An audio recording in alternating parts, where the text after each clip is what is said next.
All right. Well, yeah, you'll probably be able to figure out.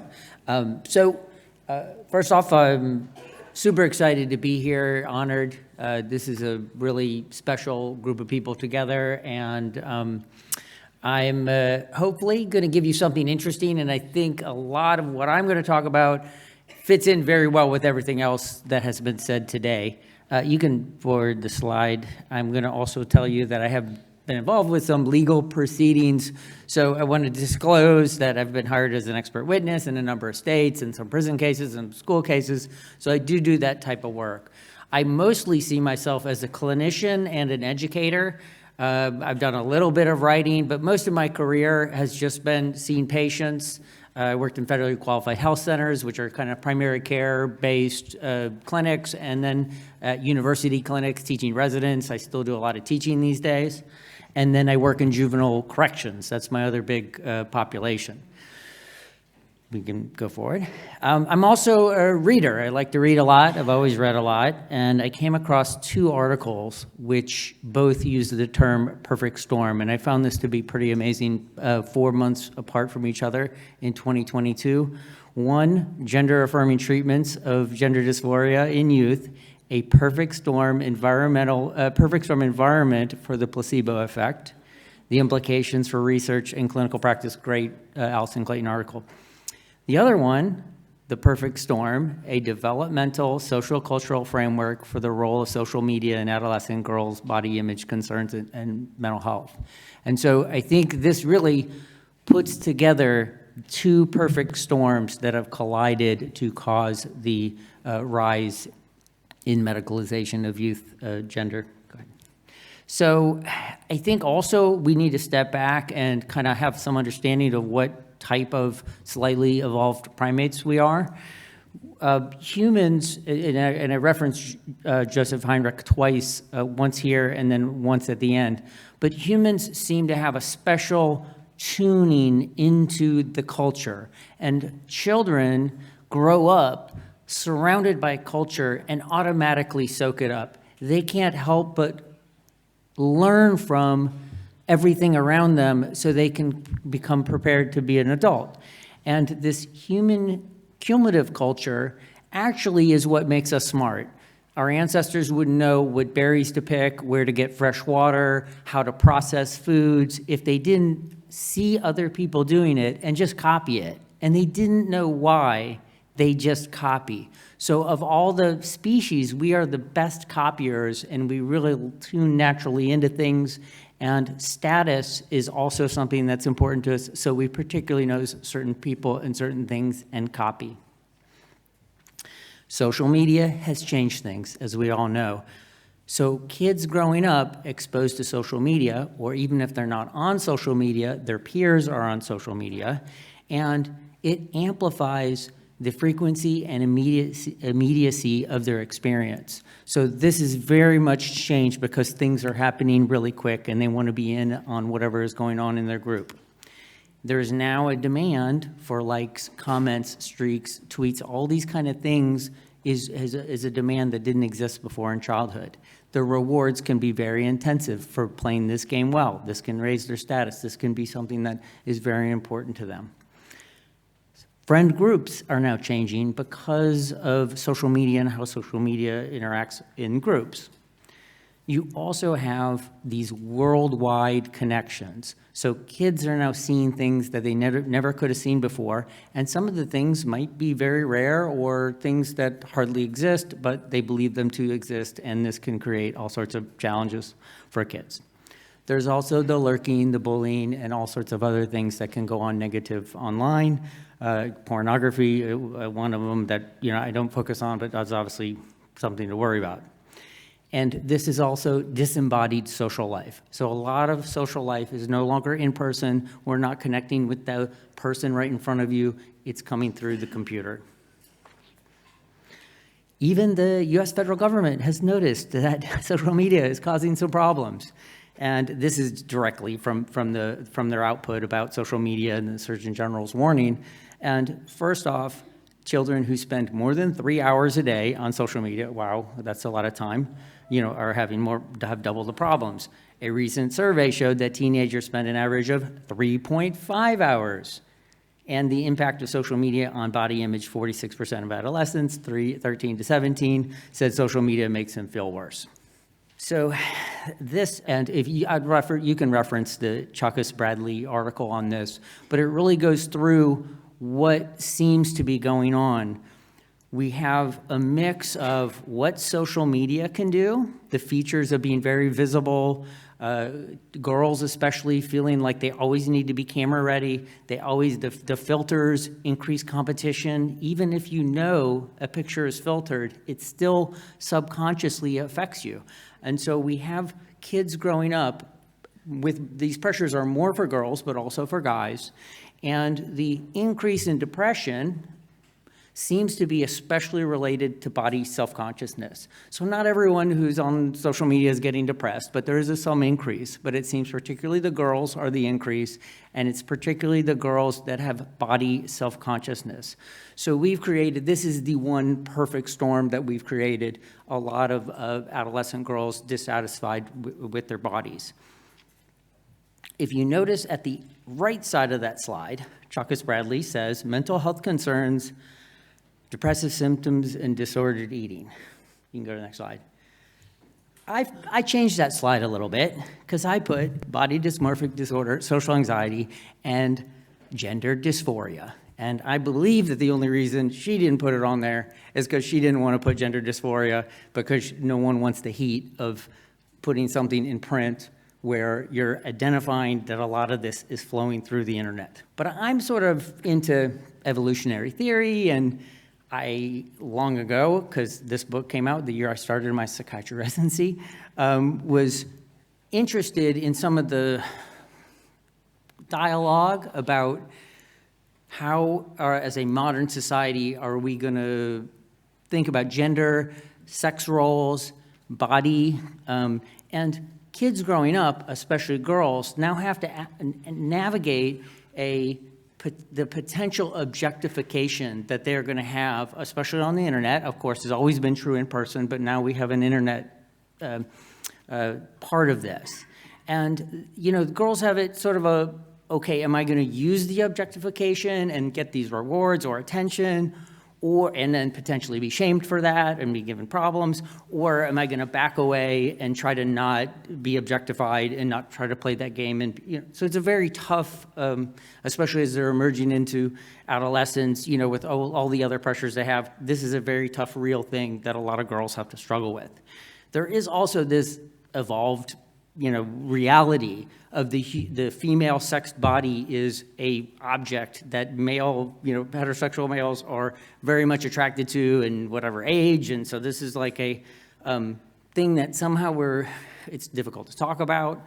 There's some denial about it, but we just need to be real because this is the species that we are, and male sexuality and female sexuality, while they dovetail, they're different. And we especially if you're a psychiatrist, if you're a mental health professional, you need to be able to talk freely and understand these things.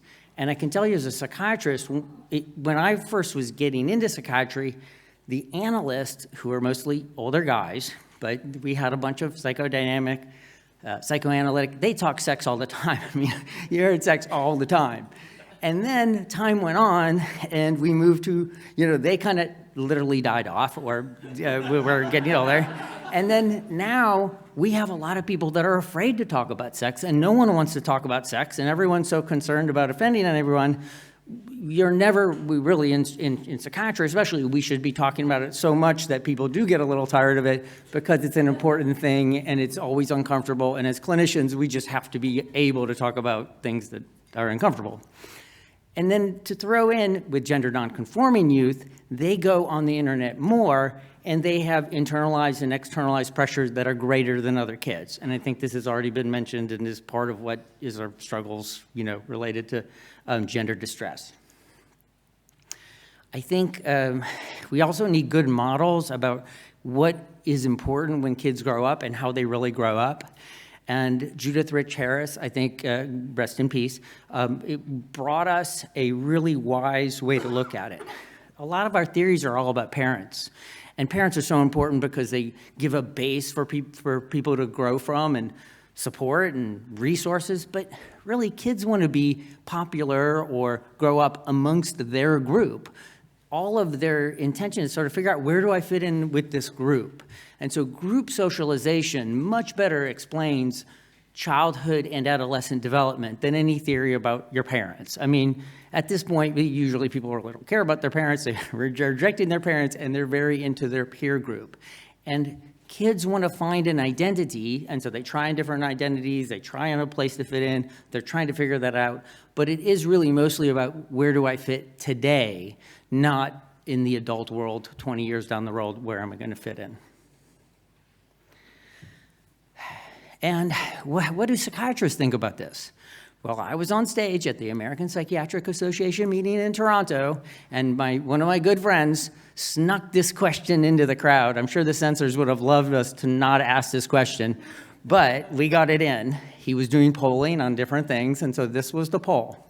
How often, and there's a crowd of psychiatrists, how often do you see teens who seem to be influenced by social media in regard to their sexual and/or gender identity? 80% of the psychiatrists in the crowd, 82%, indicated either somewhat often or very often.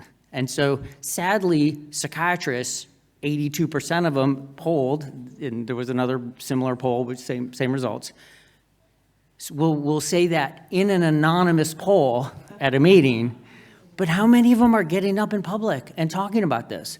So sadly, we've created a situation where many psychiatrists know for real that these are serious problems that we want to address, and maybe in their office they may talk with patients, but unfortunately we've created conditions in our society where people, are afraid to speak in public. And thankfully, I live in a state, I live in Florida, so we're good. And I have a great, the dean of my medical school is great, and my department is fine. So I really don't have any concerns, and professionally, we're doing a great job teaching our residents. They're not pressured to think I don't really care if they think like me, I just want them to think.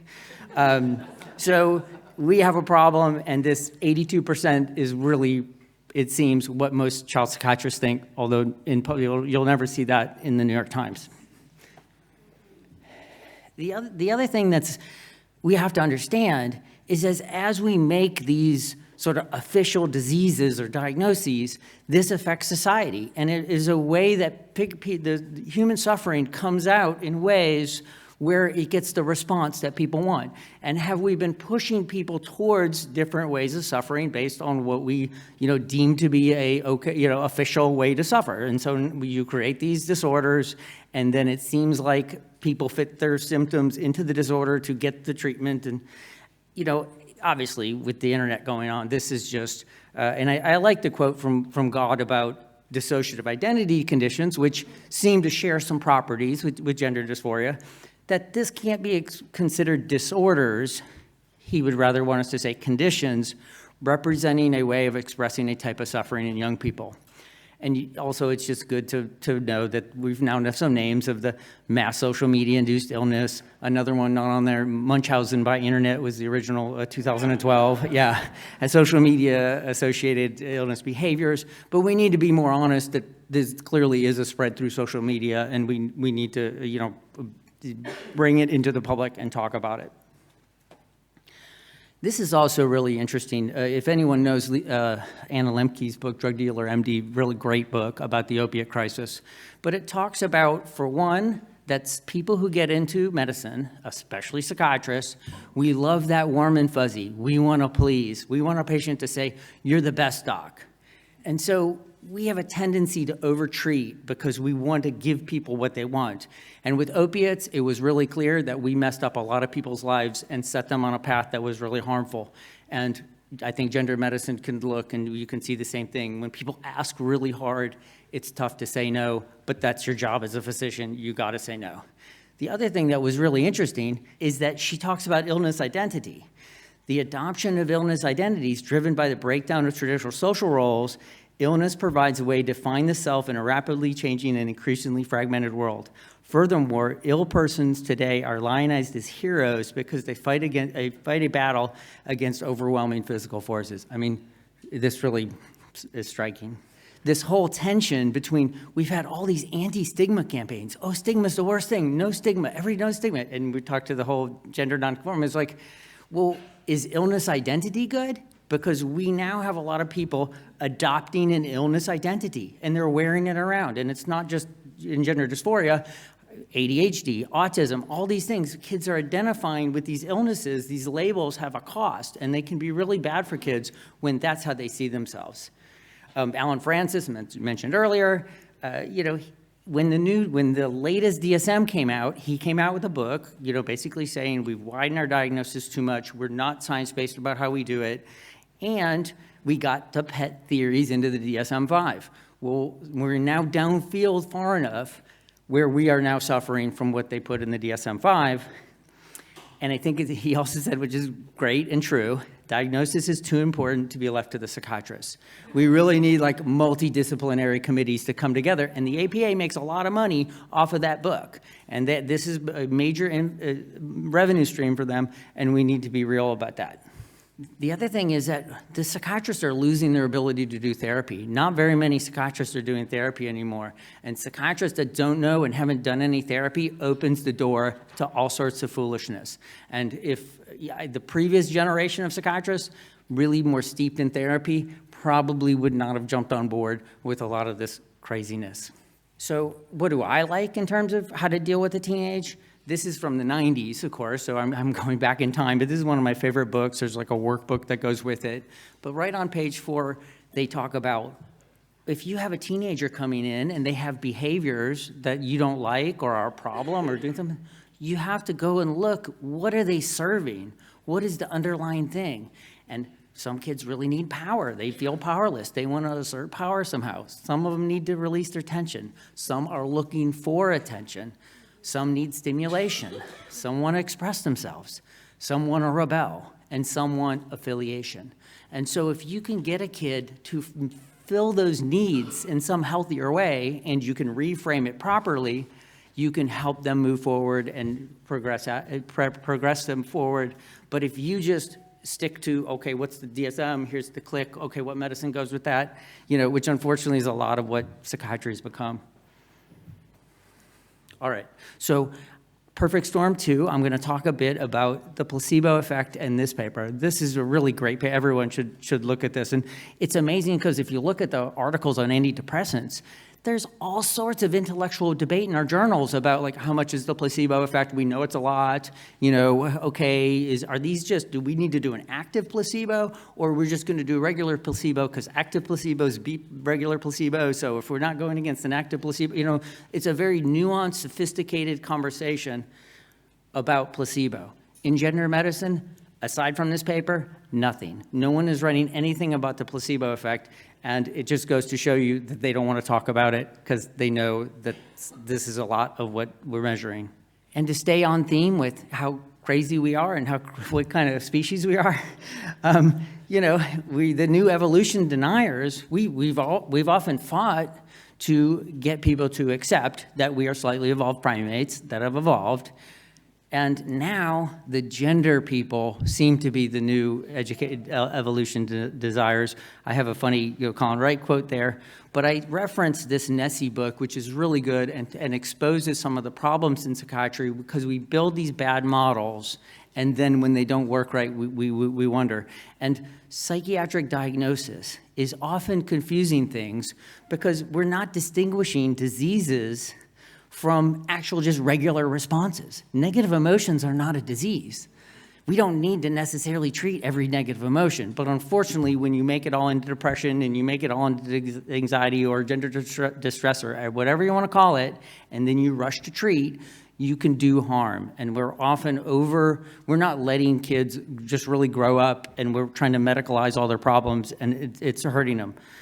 But without a better model, we're going to have a problem turning that around, because when you use the DSM, it's all like, what's the problem? And then what's the treatment? Okay, here's your medicine. Thank you very much.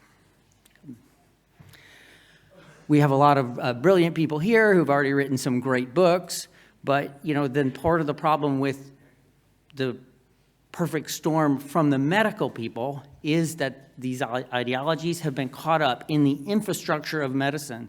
And due to many reasons, that has come to push, and all these books and all these, you can read about how we got here with these bad ideas, but it has come to push these treatments as if they're, life-saving, and medically necessary, all this kind of stuff, which increases the placebo effect.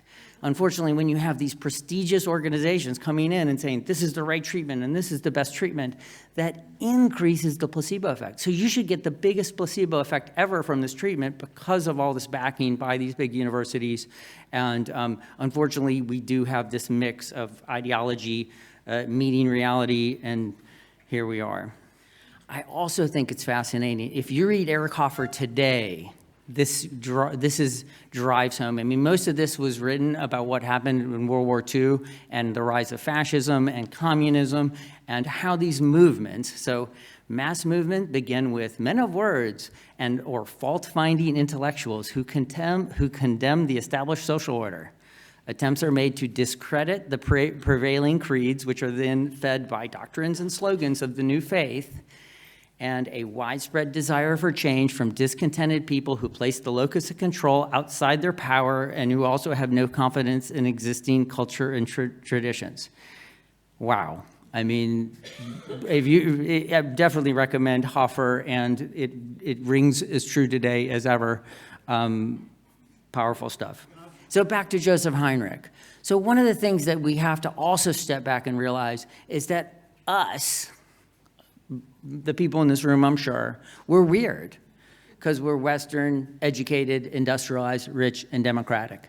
And that combination has shaped up a certain psychology that makes us different than people in the bush or people from before. If you compare the people who we do psychological tests on, which are mostly students from American universities, they give you totally different answers from someone you pull out of a tribal situation, right? We've shaped up a certain psychology through many, many really centuries of civilization, and a lot of it does have to do with the church, capitalism, all these things. And I want to say the church and religions and traditional cultures, they bring really important things. The stuff that has lasted 2,000 years, it has a lot of value. It didn't last for 2,000 years for nothing. Then again, if you look at the Catholic Church's marriage and family plan, it was, there's only one good kind of sex, it's in a marriage, it makes a baby, and all the other stuff, that's no good. And so unfortunately, while the church drove economic success and a belief in a big God in Henrik, so a big, powerful God that knows all, causes us to trust each other more, get together more, to get to be having more functioning society, and for a lot of us willing to die for it. It also was probably particularly homophobic and drove a lot of human sexuality underground in a negative way that we're still trying to work our way out of. And so I think people who really look at what's going on would say a lot of this whole transgenderism is still a response to stuff that was affected by the marriage and family plan of the Catholic Church. And so I'm very pro-religion in a certain way because I think it does have a lot of great traditions and things in it. But also, I think we have to admit that it did a lot of damage, and we're still there. I think that's it. Oh, and so these are the chapters on the gender-affirming treatment with the placebo effect. And basically, it's a lot of the stuff we've already talked about. But, the placebo effects are strong. We need to realize that they're there. That explains a lot of why there's some people getting somewhat better. And until we know what's placebo effect and what's real treatment effect, you can't really trust us. I think that's it. This is, the graph of the spread. You can see this is an amazing social, cultural phenomenon that's gone on, medicalization of gender dysphoria. We can go on one more. I think I'm getting the hook, but there we go. Yeah. Am I getting?